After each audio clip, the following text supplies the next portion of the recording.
Sir Raj Tarun, Lavanya, Mastan Sai వీళ్ళ గొడవలో ఇప్పుడు హీరో నిఖిల్‌ని ఇన్వాల్వ్ చేశారు సార్ వాళ్ళే. అంటే హీరో నిఖిల్‌కు సంబంధించిన చాలా వీడియోలు మస్తాన్ సాయి దగ్గర ఉన్నాయని చెప్పేసి లావణ్య ఆరోపణలు చేయడం అది ఒక్కసారిగా మొత్తం నిఖిల్ మీద ఫోకస్ రావడం చూస్తున్నాం. ఆయన బయటకొచ్చేసి ఆ వీడియోలు నాయి కావు, అవి వేరే వీడియోలు, వీళ్ళు అనవసరంగా ఆరోపణలు చేస్తున్నారని చెప్పుకోవాల్సిన పరిస్థితి వస్తుంది.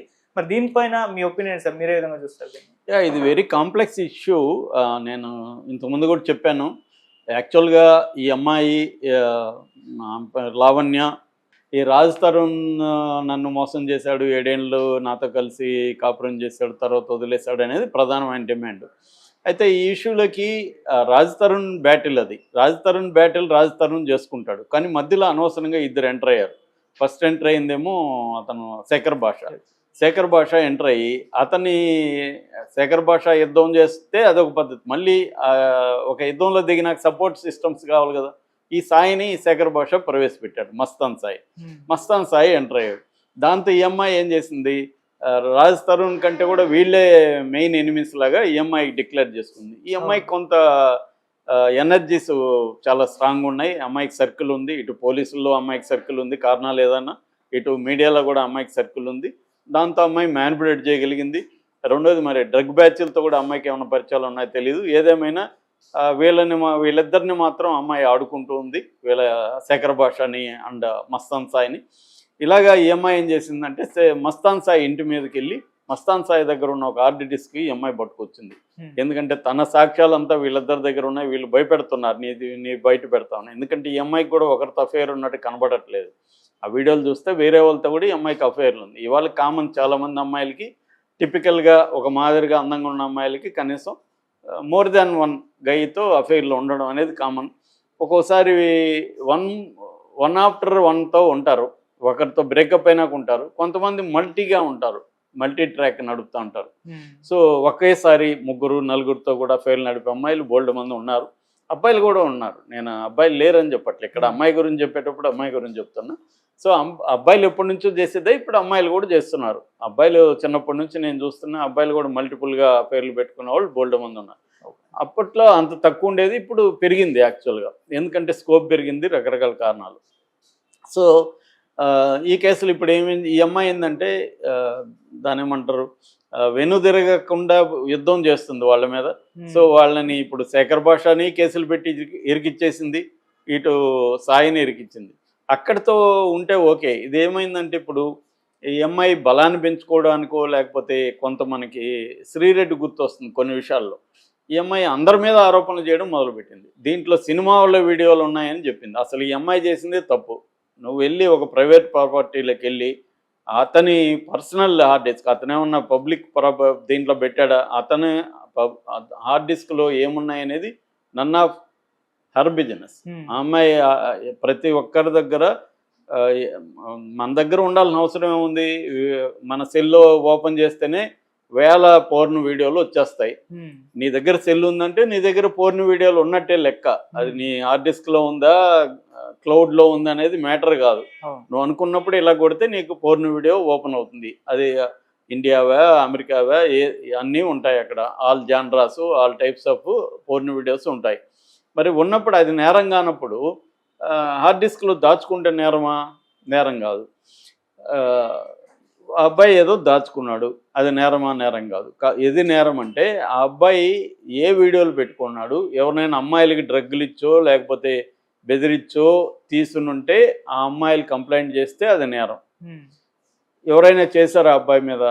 ఇప్పటి వరకు ఎవరు చేయలేదు. చేయనప్పుడు సంబంధం లేదు ఈ అమ్మాయికి. కానీ ఈ అమ్మాయి వెళ్ళింది, దాన్ని తీసుకొచ్చింది. పోలీసులు కూడా అమ్మాయికి సపోర్ట్ చేయాలని డిసైడ్ అయ్యారు, కారణాలు ఏవైనా. సో పోలీసులు అమ్మాయికి సపోర్ట్ చేసి వాడిని అరెస్ట్ చేశారు. ఈ అమ్మాయి మీద కూడా ఏదో 20 ఎంతో ఎఫ్ఐఆర్లు ఉన్నాయి. కానీ ఈ అమ్మాయిని పోలీసులు అరెస్ట్ చేయట్లేదు. ఎందుకంటే వాళ్ళు డిసైడ్ అవుతారు, కొంతమంది మీదనే మనం చర్యలు తీసుకుందామని పోలీసులు రకరకాల కారణాలతో డిసైడ్ అవుతారు. సో అలాగే డిసైడ్ అయ్యారు. ఇప్పుడు అతను పట్టుకున్నాక ఏం చేయాలంటే, ఇప్పుడు దాంట్లో ఉన్నాయో లేవో తెలియకుండా రకరకాలుగా ఉన్నాయని చెప్పడం. ఇందులో నిఖిల్ సిద్ధార్థను కూడా ఈ అమ్మాయి లాగింది. సో నిఖిల్ సిద్ధార్థ్ ఫ్యామిలీ వీడియోలు ఉన్నాయి దాంట్లో ఉండొచ్చు. ఎందుకంటే నిఖిల్ ఇప్పుడు మనకి రకరకాల వీడియోలు పబ్లిక్ డొమైన్లో ఉన్నప్పుడు నేను సేవ్ చేసి పెట్టుకుంటాను అనుకో, దాంట్లో తప్పేం లేదు. అందుకే కానీ ఈ అమ్మాయి ఏం చెప్తుంది, అవన్నీ కూడా పోర్న్ వీడియోలు అన్నట్టుగా చెప్తుంది. న్యూడ్ వీడియోలు 200 ఉన్నాయి, 300 ఉన్నాయి. ఎవరు చూశారు? 200 ఉన్నాయో 300 ఉన్నాయో ఎవరికి తెలుసు? ఉంటే అతని పర్సనల్ వీడియోలు ఉంటే తప్పు లేదు. లేదు పబ్లిక్ డొమైన్లో ఉన్న వీడియోలు ఉన్నా కూడా తప్పు లేదు. కానీ ఎవరైనా బెదిరించో, బ్లాక్మెయిల్ చేసో, వాళ్ళని ఏమార్చో వీడియోలు తీసుకుంటే ఖచ్చితంగా తప్పది, నేరం. వాళ్ళకి శిక్ష పడే అవకాశం ఉంది. మరి అది ఉన్నాయో లేదో తెలీదు. అబ్బాయి ఏమంటున్నాడంటే, ఇది నా భార్య, నా గర్ల్ ఫ్రెండ్తో నేను ఉన్నప్పుడు తీసుకున్న వీడియోలు. ఇది వెరీ కామన్ ఇవాళ ఇండియాలో. మీరు కానీ నేను కొన్ని సైట్లు చెప్పకూడదు కాబట్టి చెప్పలేదు. అవి చెప్తే అందులో ఇలా తీసుకున్న వాళ్ళ వీడియోలు కొన్ని వేలు ఉంటాయి. వాళ్ళు పర్సనల్గా వాళ్ళ గర్ల్ ఫ్రెండ్స్తోనో భార్యలతోనో సెక్స్ చేస్తున్నప్పుడు వాళ్ళే వీడియోలు తీసుకొని పెట్టేస్తున్నారు ఇవాళ. అవి ఉంటున్నాయి. అవి కాకుండా వెబ్ సిరీస్ వస్తున్నాయి, అప్సెల్గా కూడా వస్తున్నాయి. అనేక యాప్లు ఆ మధ్య కూడా నేను ఒక వీడియో దాని మీద చేశా. ఇవన్నీ వస్తున్నాయి. సో ఒకవేళ అది కరెక్ట్ అయినా, ఆ అబ్బాయి భార్యది గర్ల్ ఫ్రెండ్ది అయినా కూడా తప్పు లేదు. అది వాళ్ళ ముగ్గురు పర్సనల్ వ్యవహారం. వీళ్ళకేం సంబంధం? ఇక్కడ ఈ పోలీసులకు కానీ వేరే వాళ్ళకి కానీ సంబంధం లేదు. వాళ్ళు ఏమన్నా గర్ల్ ఫ్రెండ్ కానీ భార్య కానీ కంప్లైంట్ చేస్తే అది తప్పు. ఇప్పుడు ఏమైంది, నిఖిల్ని లాగారు. నిఖిల్ వచ్చి దానికి సమాధానం ఇచ్చాడు. బాబు అది మా దాంట్లో ఏమి న్యూడ్ లేదు, ఏమి లేదు. మేము మా కార్తికేయ 2 తర్వాత ఒక డిన్నర్ పార్టీ ఇచ్చాము. ఆ డిన్నర్ పార్టీలో మా ఫ్యామిలీ వీడియోస్ అవని చెప్పారు. ఫ్యామిలీ వీడియోస్ని ఇలా బయట పెట్టడం రాంగ్. నిజానికి ఈఎంఐ మీద నిఖిల్ కేసు పెట్టాలా. నా ఫ్యామిలీ వీడియోస్ని ఈఎంఐ బయట పెట్టింది, దీన్ని బూత్ వీడియోలు అన్నట్టుగా ప్రచారం చేస్తుందని. కానీ అతను ఎందుకులే గొడవ అన్నట్టుగా అతను మళ్ళీ నన్నులాగేమో చేస్తుందేమో డ్రగ్స్ గిక్స్ అని అతను సైలెంట్గా అయిపోయి ఓన్లీ ఖండించి ఊరుకున్నాడు. ఇంత తప్ప ఏం లేదు దీంట్లో. ఇది అంటే పోలీస్ కేసు ఏమన్నా చేయాలి. ఇతను ఏమన్నా డ్రగ్స్ వాడుంటే కూడా నిజానికి పెద్ద నేరం కాదు. ఎందుకంటే ఇండియాలో డ్రగ్ వాడే అతను ఏమన్నా విపరీతంగా ఎక్కువ క్వాంటిటీని బట్టి కూడా మన చట్టం ఎన్డీపీఎస్లో నార్కోటిక్స్ డ్రగ్ యాక్ట్లో క్వాంటిటీని బట్టి కూడా శిక్షలు ఉంటాయన్నమాట. డ్రగ్ పెడ్లర్ అనేది నేరం. డ్రగ్ తీసుకునే వాళ్ళని యాక్చువల్గా విక్టిమ్స్గా పరిగణించమంటారు. వాళ్ళకి కౌన్సిలింగ్లు, మెడికల్ హెల్ప్ ఇవి ఇప్పించాలి తప్ప ఒకవేళ హ్యాబిచ్యుయేటెడ్గా ఎక్కువ తీసుకొని ఇదేతో ఎవరికన్నా డిస్ట్రిబ్యూట్ చేసి అవి ఉంటే అతను నేరస్తుడు. మరి ఇతను అవన్నీ చేస్తుంటే ఇతను నేరస్తుడు. అది తేలాల్సి ఉంది. ఈ లోపల మనం మోరల్ జడ్జిమెంట్స్ అయితే ఏమి ఇవ్వలేము. ఇక్కడ కొన్ని దేశాల్లో డ్రగ్ తీసుకోవడం కరెక్టే. అసలు చాలా డిమాండ్లు కూడా ఉన్నాయి గాంజాని లీగలైజ్ చేయమని. ఎందుకంటే ఆ మధ్య మేము థాయిలాండ్ పోయినా ఎక్కడ చూసినా అమ్ముతున్నారు గాంజా. అక్కడ తీసుకొని నేను ఇక్కడికి వచ్చాను అనుకో, ఇక్కడ పట్టుబడ్డాను అనుకో, నా లోపల గాంజా ఉంటుంది కాబట్టి నువ్వు నేరస్తుడు అంటే ఎలాగా? మరి ఆ దేశంలో ఎందుకు పెట్టారు? ఆ దేశానికి పోకూడదని నువ్వు నాకు చెప్పాలి కదా, తీసుకోవద్దని. కాబట్టి ఎక్కడ తీసుకున్నాడు ఇవన్నీ కూడా వస్తాయన్నమాట. అంత ఈజీ కాదు. కాకపోతే ఏంటంటే మన దేశంలో ప్రాసెస్ ఈజ్ పనిష్మెంట్. ఇవన్నీ తేలేదు ఎప్పుడు కోర్టులో కదా తేలాలి. ఈ లోపల మస్తాన్ సాయిని లోపల పెట్టేశారు.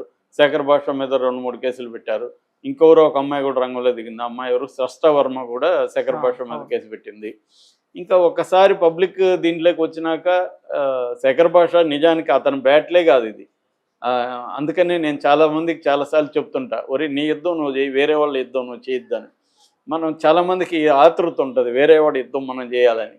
అతను రాజ్ తరుణ్కి క్యాపబిలిటీస్ ఉన్నాయి కదా, అతను హీరో, అతనికి డబ్బులు ఉంది, సర్కిల్ ఉంది, అతని బ్యాట్లో అతను చేసుకుంటాడు. ఇతనికి ఎందుకు శేఖర్ భాషకి? ఇతను పుడింగ్ లాగా రంగంలో దిగాడు. ఇప్పుడు ఈ అమ్మాయి దిగినాక అమ్మాయి వదిలిపెడుతుందా? వదిలిపెట్టలేదు. అతను దిగినోడు గమ్మున ఉండకుండా ఈ సాయిని దింపాడు. సాయి గమ్మున ఉండకుండా సాయి దిగాడు. సో వాళ్ళు ఇప్పుడు అనుభవిస్తున్నారు. ఇందులో తప్పు ఎవరిది అనేది మనం తేల్చలేం. కానీ మొత్తంగా ఇది మనకెందుకు జనాలు మనం ఎందుకు చెప్పుకుంటున్నాం, దీని నుంచి మనమే నేర్చుకోవాలంటే ఇలాంటివి జాగ్రత్తగా ఉండాలని నేర్చుకోవాలి. వేరే వాళ్ళ బ్యాటిల్కి నువ్వు పబ్లిక్కి వెళ్ళకు, నీ బ్యాటిల్ నువ్వు చేసుకో అనేది ఒకటి దీని నుంచి. అట్లాగే ఈ అమ్మాయి నుంచి నేర్చుకోకూడని అంశాలు ఏంటంటే, ఒకసారి అయిపోయింది వదిలే లీగల్గా కొట్లాడు, ఎందుకు పబ్లిక్గా వచ్చి అమ్మాయికి కూడా ఎనర్జీ ఇవన్నీ వేస్టే కదా. సో నీకు మల్టిపుల్ అఫైర్స్ ఉన్నాయి, అతనికి ఉన్నాయి. మరి అతను నీ నుంచి దూరం అయితే నువ్వే నాకు కావాలంటే ఎందుకు ఉంటాడు అతను? సో కాబట్టి ఇక్కడ ఏంటంటే అమ్మాయిలకి తమకి ఇష్టం వచ్చిన వాళ్ళతో తిరగాలి, మళ్ళీ ఒక డబ్బున్నోడు ఒకటితో ఉండాలి. ఇది జరగాలంటే సమాజం